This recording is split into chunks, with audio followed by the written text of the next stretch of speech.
Welcome back, beautiful tri-state area. You're listening to a moment of Zen right here on 710 WOR, the voice of New York iHeartRadio. I'm your host, Zen Sams. Up next in our Going Deep segment, brought to you by CO2Lift, we're joined by our returning contributor, beauty expert, and industry trailblazer, Lana Kerr, CEO and founder of CO2Lift and Lumisque Skincare. Now, in light of Breast Cancer Awareness Month, today we have the pleasure of speaking with Dr. Silvia Rotemberg, a cosmetic and reconstructive plastic surgeon based out of South Miami, Florida. She's certified by the American Board of Plastic Surgery and a world leader in her field. She believes plastic surgery is both a science and an art, and her passions for aesthetics is demonstrated through her aesthetic eye, followed by a wealth of scientific know-how. Her procedures include body contouring after massive weight loss, fat transfer to the breast and buttocks, tummy tucks, liposuction, and breast augmentation. Now, October, as we all know, is Breast Cancer Awareness Month, and with World Menopause Day having just passed on October 18th, it's important to keep educating people. Now, 1 in 8 women will be diagnosed with breast cancer in her lifetime, and each of these women is more than a statistic. She's a mother, a daughter, a grandmother, and a friend. We need to raise awareness about the steps to detect breast cancer early. So if you have a family history of breast cancer, consider asking your doctor about tests for inherited changes, such as mutations to certain genes, such as BRCA1 and BRCA2, which increases risks for breast and ovarian cancer. And according to the CDC, besides skin cancer, breast cancer is the most common cancer among US women and New York women. In New York State, nearly 17,000 new cases and 2,500 deaths from breast cancer are recorded each year. Risk of breast cancer increases with age, of course, and varies across racial groups. We know that Black females are more likely to have breast cancer diagnosed at an advanced stage and die from the disease. Most breast cancers are found in females who are typically over 48, but breast cancer is now also affecting much younger women. Here to chat breast cancer awareness, prevention, women's health are my experts at hand. Welcoming now the amazing guests, Dr. Silvia Rotemberg and founder of CO2Lift, Lana Kerr. Welcome to the show, my superstars. Thank Zen, you. thank you so much. It's good to be here again. And good to see you, Dr. Rodenberg. Good to see you, Lana. Thank you. Thank you for inviting me on the show. Of course. All right, let's get started, ladies. So, Dr. Rodenberg, let's start with you. Do you have any notable breast cancer survivor stories from your patients that you can share with us today? Yeah, I've dealt with breast cancer patients for a long time in my career. And, I feel like the incidence of breast cancer is, is staying the same, 1 in 8 women, but it's very important early detection, as you said. And we're seeing a lot of younger patients in their mid 20s, 30s, 40s with breast cancer, and it's sad, but it's the reality. But I think it's important for even those women, as you said before, with a history, family history, do genetic testings, because nowadays we're a lot more proactive trying to detect the breast cancer earlier. So early detection is very, very important for women, especially with a strong family history. But I think that every single woman that goes through breast cancer has their own journey, and they do have, each one of them have a different story. And but the most important thing, those are very strong, resilient women that they're fighters. They're true fighters, and they're there, and they have their family. A lot of them, they have to quit their job throughout the whole process while they're doing chemotherapy, radiation, and it's very hard for them. But they need the family support, and they need to stay, especially with their mental health, very, very strong. I couldn't agree more. And it's interesting, there's a statistic that came out, and of those who reported not having received a mammogram within the past 2 years, 95%, okay, that's an estimated 500,000 women were insured. And 90%, that's another estimated close to 590,000 females, had regular healthcare providers, representing missed opportunities for screening. So, to your point, detection, detection, detection. It's also important to note that there are different symptoms of breast cancer, right? Some people have no symptoms at all, especially in the early stages.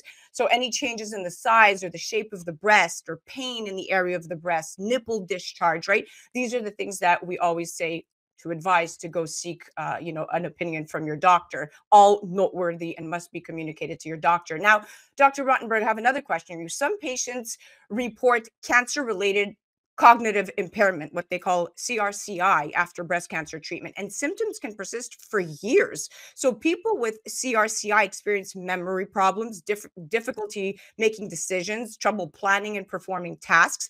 What are some of the challenges reported by your patients after they have survived breast cancer? It's a tricky question because you see some patients after they undergo chemotherapy, and a lot of times even with estrogen blockers medications, they can have some cognitive impairment. And for some patients it's a short term process.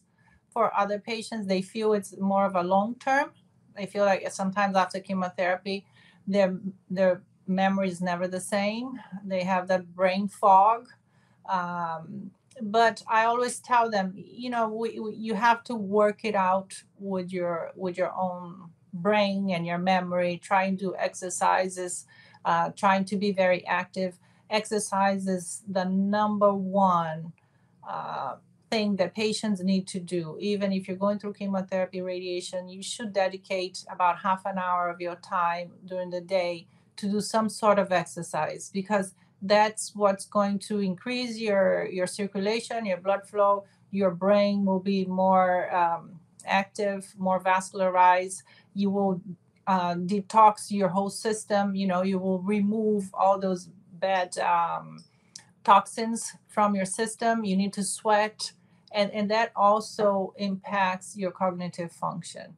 So it's not just the chemotherapy gave me brain fog, gave me memory loss. I mean, I'm having a hard time. I have to write down everything that I need to do during the day. I have sticky notes everywhere in my house. And I tell them, yes, I understand you. The sticky notes are going to be there, but you have to work out your brain. You have to exercise. You have to sweat. And that's what's going to keep you alive. Those are such important things to consider, and that's a great piece of advice, because everybody forgets that's where it all starts. Your brain is controlling everything. It's all up there. So thank you for bringing that to light. Now, Lana, skin puckering or dimpling can often result, interestingly enough, from scar tissue forming in the breast, whether due to previous surgery, infection, or even obesity. However, a specific type of dimpling known as peau d'orange is important to recognize, as it's associated with inflammatory breast cancer, and the skin over the breast will resemble an orange peel due to cancer cells blocking the lymph vessels in the skin over the breast. Lana, what have you heard from your customers who have survived cancer, and what fix can CO2Lift Pro offer? So great, great. And I love this topic. And, just to speak to what we had talked about earlier, I've spoken to so many customers. One particular one that stands out, she's actually an oculoplastic surgeon who found out she had breast cancer even after she has regular mammograms, was clear, and it was just doing in the shower of that same year, she found a lump. She went to the hospital where she works, and she just said, let me just check it out, but she has regular mammograms, to come to find out she was in stage 3 breast cancer, which was interesting. But one of the things she used in terms of her breast tissue was a CO2 lift. On her radiated tissue, she used it because it calmed that down.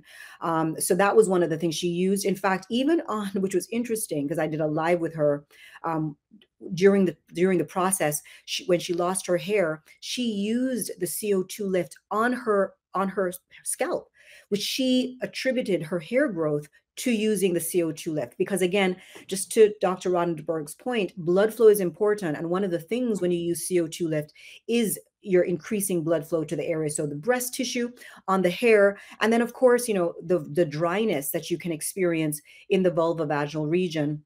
And we have so many stories of women who, survive breast cancer, but then what about their intimate life? And this is where the CO2Lift V comes in.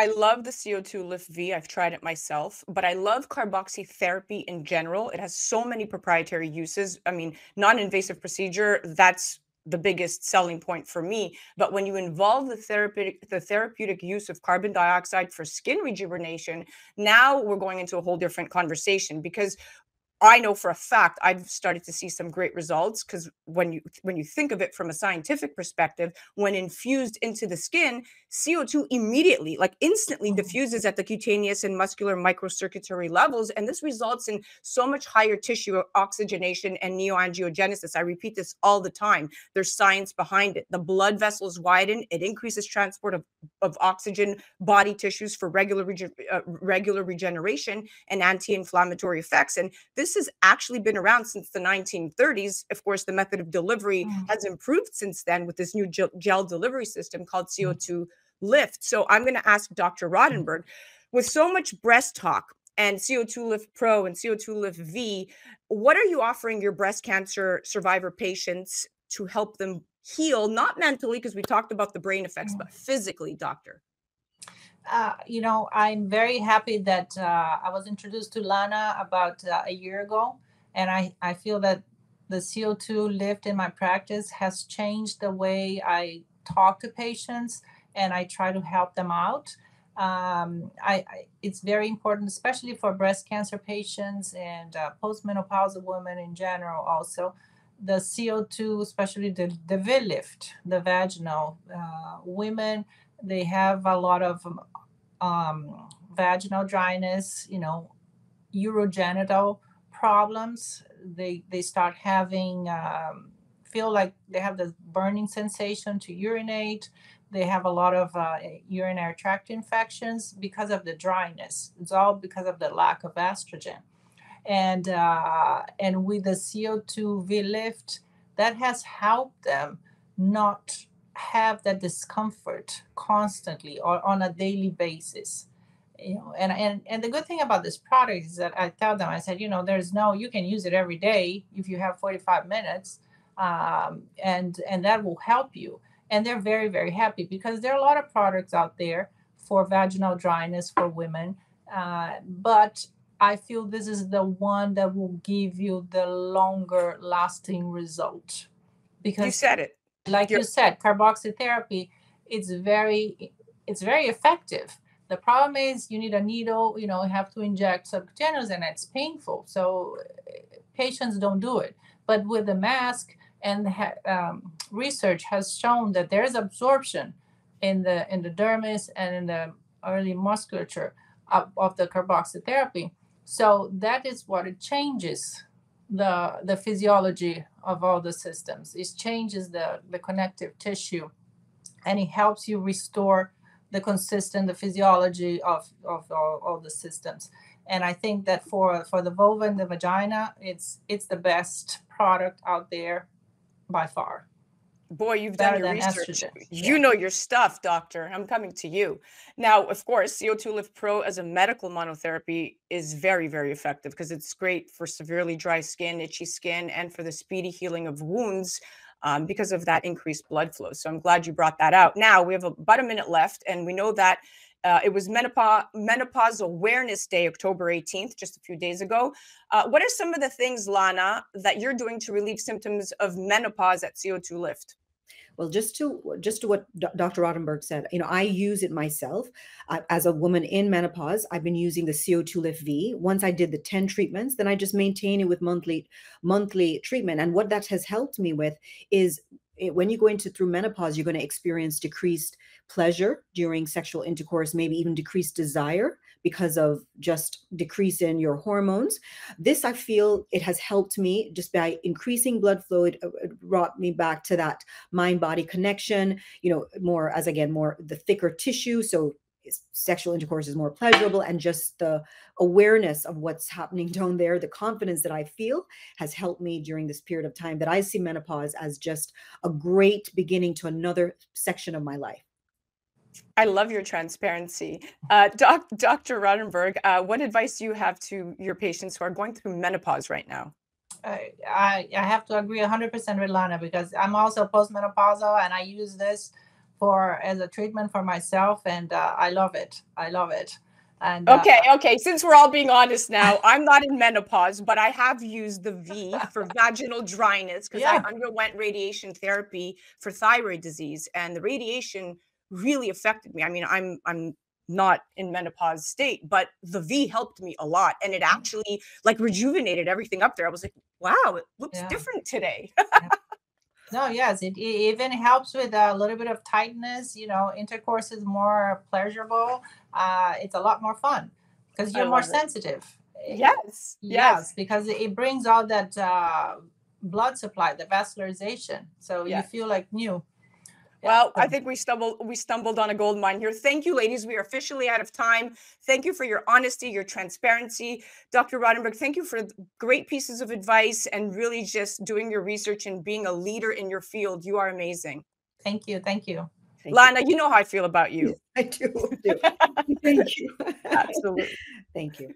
That was our Going Deep segment brought to you by CO2Lift. That was returning contributor, beauty expert, and industry trailblazer Lana Kerr, founder and CEO of Lumisque Skincare, home of CO2Lift. That was the incredible Dr. Silvia Rotemberg, a cosmetic and reconstructive plastic surgeon based out of South Florida, Miami. You could head directly to rotembergmd.com, or you can check her out on the gram at Silvia Rotemberg MD. You're listening to A Moment of Zen right here on 710 WOR, the voice of New York, iHeartRadio. We'll be right back after this. A Moment of Zen is brought to you by CO2Lift. As we age, our skin loses moisture and elasticity, causing wrinkled skin. You can reverse this aging process with CO2Lift. CO2Lift utilizes the powerful benefits of carbon dioxide to lift, tighten, and regenerate your skin. This simple, painless at-home carboxytherapy treatment is scientifically proven to reverse the aging process. You will see reduction in wrinkles, increase in luminosity, and improve pigmentation, sagging, skin tone, and radiance. For more information or to order CO2Lift, go to CO2Lift.com.